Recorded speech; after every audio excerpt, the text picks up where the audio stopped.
Welcome everyone to the Lioness at the Door podcast. In 2010, Julie Beck said, "Women are like lionesses at the gate of the home. Whatever happens in that home and family happens because she cares about it and it matters to her. She guards the gate." The Lioness at the Door podcast is a podcast where we discuss timely, healthy habits in our thinking, planning, and doing as we each stand as lionesses at the doors of our homes and our lives. We're just two regular girls, and we're talking about our daily challenges from a gospel perspective. I'm Amy Rasmussen. I'm a teacher by profession, and honestly, that's my passion. I'm a wife and mother by choice, an optimist by nature, and I'm happy by design. I'm here with my friend Jackie. And hi, I'm Jackie. I am a wife and mother and grandmother and a holistic health coach for women of faith. So I have known that our topic for the next little bit is going to be clutter. And as clutter has been on my mind, that sounds like such a pleasant thing to have on my mind. Sounds cluttery, Amy. Yes, it does. The thing that I keep thinking of is the idea that everything in our life tends toward chaos. And I thought, I know that's some scientific thing and there's a word for it. So I did a little bit of looking, and the word for it is entropy. And the idea of entropy is the scientific idea is that in a closed system, it's like how much chaos there is in a closed system. We don't need to know about all of the science behind it. But for me, it's just a reminder that when we have frustration because something doesn't stay done, whether it's the house doesn't stay clean or the schedule doesn't always just flow beautifully when we're really trying to schedule our whole family's lives or whatever, or when what we want inside and what is actually in reality don't match up, the issue is the fact that there's entropy and there's change and there's things coming in and there's other people's opinions and thoughts and feelings. And so instead of getting discouraged, it's a lot more helpful for me to just realize, okay, so there's entropy, so things tend towards chaos. But because, as we say, I can live in agenthood, right? Mm-hmm. I am an agent, then I can just realize that and I can create systems or structures or what we're going to talk today, which is about mindset. I can create mindsets that help me deal with the fact that there will be some chaos. And so then I can also more effectively deal with clutter. I can recognize it, I can deal with it, and there will actually be less. And there will be less chaos because I realize that there will be some chaos and I deal with it. So entropy has been on my mind, and it was huge for me when I realized it's okay that certain things tend towards chaos. It's okay that, the laundry never stays done. Amen. We don't stay fed. My mind doesn't just stay clear every second and every moment because there's other things happening. So with that kind of scientific-y sort of thinking, I'm really excited to hear about what you have to say, Jackie, about clutter and how we're going to discuss clutter and why it matters. And you had said that you have a story to share that kind of will give us the vision, the overall view of why we should even be having this conversation. Yeah. I love what you said, because that understanding and acceptance of the fact that we live on a planet that is made out of dirt and we're trying to keep houses clean, mm-hmm. Right? Yeah, that's good. Which I would have to say is another reason for us to have a place where we check things off. There's a psychological massive advantage to doing that, because when the laundry is done, it lasts for this long. But we need to have that experience of finish. Right. I finished. So we need those check marks. Well, that's why they're in that Lioness planner. Little place to check it off. Yes. Anyway, so here's the story. This is also part of the 7 Steps to Family Wellness, which that group has just been doing this whole process. And the story that I tell them at the beginning is that when my daughter was about 10 years old, she was taking violin lessons from a lady that lived in a neighborhood across town. And at the time, I was working on a degree, and I always was trying to put homework into every little empty spot in my day. So I decided, and I also know this about myself, that I could take her to her lesson and drop her off and go do something else. And then I would have to have like a sticky note on my forehead or something to remind myself, you only have 10 minutes. You know, it took you that long to drive her there, that long to drive back. You only have this long, then you've got to get back there. Anyway, so I just decided to make it easy on myself and just go stay at the lesson. I sat in the car, I took all my books, I did all my reading, worked on my assignments, those kinds of things. So one day I had taken her to her lesson, and it was a warm day. So I had the windows down, and I was reading a chapter on, I think that it was, this is the irony. I think it was something in a psychology class on memory.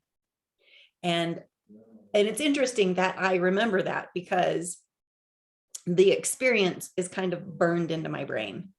So I was sitting there, I was reading, I was looking up every now and again. I could hear the birds singing. I could hear some children playing in a house, in a yard away from me. And the sun was shining, and I felt so aware. I was enjoying what I was reading. I was thinking about it. I was kind of, trying to digest what I was reading. And then all of a sudden, the whole environment changed. A big engine that had been running turned off. Mm-hmm. I don't even know what it was or where it was. Just all of a sudden, there was this gaping hole in the sound of my environment. And it struck me. It just shocked me. I didn't even know that sound was happening. In all of my thinking that I was in awareness, all of a sudden there was this gaping silence where there had been a constant whirring, loud sound. Mm-hmm. And so I sat there and wrote in my psychology notebook how profound that was to me, that as human beings, we can only attend to so many things at once. We have this reticular activating system that has to decide what we're going to attend to. Because if we attended to all the stimulus in our environment, would die. Right. We couldn't handle it. Yep. And so in that moment, I had chosen unconsciously to focus on my book, what I was reading, the children playing, the sun shining, the birds singing, kind of had my, mind over here on my daughter in her class, but I couldn't hear, I didn't have space to recognize this loud noise. So I think this is what we do in our lives in general, whether it is spiritual, whether it's our overcooked schedule, whether it is our environment. There are things, there are noises that are happening that we're not aware of, that when we see them and recognize and turn them off, there are going to be spaces of silence, spaces of peace and calm that we don't even know that we're missing right now. Which also means that we have more space to see our children, more space to spend time filling up our love tank, spending time in prayer, spending time being inspired. And without putting on this lens that I'm hoping we can talk about in the next couple of weeks, putting on this lens of, okay, I need to see this. I need to hear this big motor running so I can shut it off. Right. So that's the story. Recognizing the sound, the proverbial sounds in our lives that are taking up space that we don't even know that we don't know that part of our attention, or our, even subconsciously, we don't know that that's being taken up. So we But want to look at it. oh, sorry. Yeah, what I was going to say is what I think is so interesting about your story is in your life in that moment, the engine wasn't your engine. It wasn't an engine you could turn off. Right. Right. And so you were, I guess we could say, a little bit in survival of what do I need to pay attention to, not the engine, right? Your subconscious just took care of all of that. The Mhm. tricky thing is that when we're stepping out of survival mode and into being able to make decisions and be intentional, those noises can continue in our lives unless we are aware of them, unless we are made aware of them. So there's a function for it to happen, right? Because in that moment, it was great that you could study with the engine on. Yeah. Because otherwise, you'd be like, great, I can't turn that engine off. I don't even know where it's coming from, so I can't even focus. And yet, you could still focus. But once it was gone, you could realize how much more open life was. So I'm just thinking about where that function needs to happen. But as we move out of survival mode, the function is no longer helpful. And so we've got to change it. So anyway, love the story. Yeah. I'm so glad you hadn't told me that story before we got on. So I didn't know what was coming. That was very great. Will you give us an overview of the 3 areas that we are going to talk about? Yes.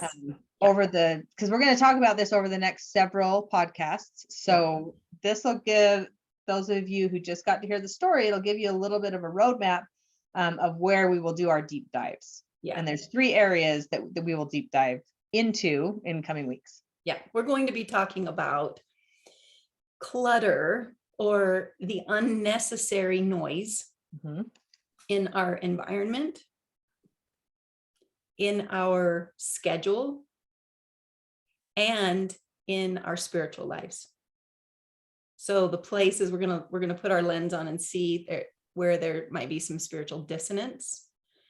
And we're going to shine a light on those places, become aware, and then it's really a pretty magical thing that when our awareness comes up, we can make new decisions. We can do things differently.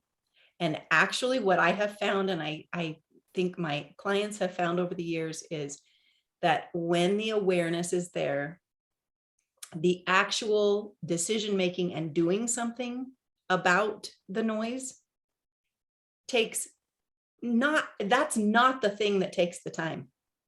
It's becoming aware that takes the time. Once you're aware, you can just go, oh, I just need to put that away, put this in the garbage, give that to the thrift store, and I'm done. Right. But we spend so much energy keeping keeping it away from our awareness. Right. That's where the problem is. That's what takes so much time. That's where we get bogged down in, slogging through quicksand.